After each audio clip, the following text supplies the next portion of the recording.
Bismillahirrahmanirrahim. Assalamu alaikum wa rahmatullahi ta'ala wa barakatuh. Allah Taala bul dünyada бактылуу жашоонун сырын, бул дүйнөдө жакшы албан ийгиликтерге жетүүнүн сырын жакшы амалдарга каткан. Бул жакшы амалдардын бири ата-энеге жакшылык кылуу. Ким ата-энесине жакшылык кылган болсо, ал адам бул дүйнөдө бактылуу жашаганга жетишет. Ким бул дүйнөдө ата-энесине жакшылык кылган болсо, ал адам бактылуу жашайт. Үй бүлөсүндө, чөйрөсүндө, жумушунда айтор бул дүйнөдө бактылуу жашайт. Ким ата-энесине жакшылык кылган болсо, жүргүзгөн бардык иштеринде алдыңкы албан ийгиликтерге жетет.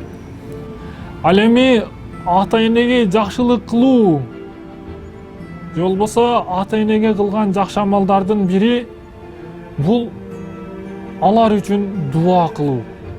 Биз ата-энеге дуа кылуу дегенде көбүнчө көз өткөндөн кийин дуа кылууну түшүнүп калганбыз. Жок, алардын көзү тирүүсүндө дагы ар дайым артынан дуа кылып жүрүңүз. Ден соолугун тилеп, өмүрүн тилеп, дүйнөдөгү бардык жакшылыктарды тилеп, алар үчүн дуа кылыңыз, көзү тирүү болгон болсо.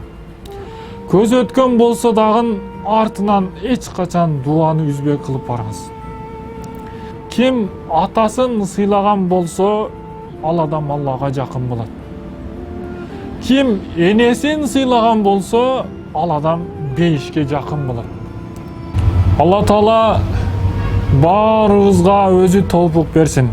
Ата-энелерибизге жакшылык кылууну, ата-энелерибиздин артынан ар дайым үзбөстөн дуада болуп барышыбызды насип кылган болсун. Эч качан ата-энеңизге дуа кылууну унутпаңыз. Албетте Алла Таала ата-эне үчүн кылынган дуаны кабыл кылат.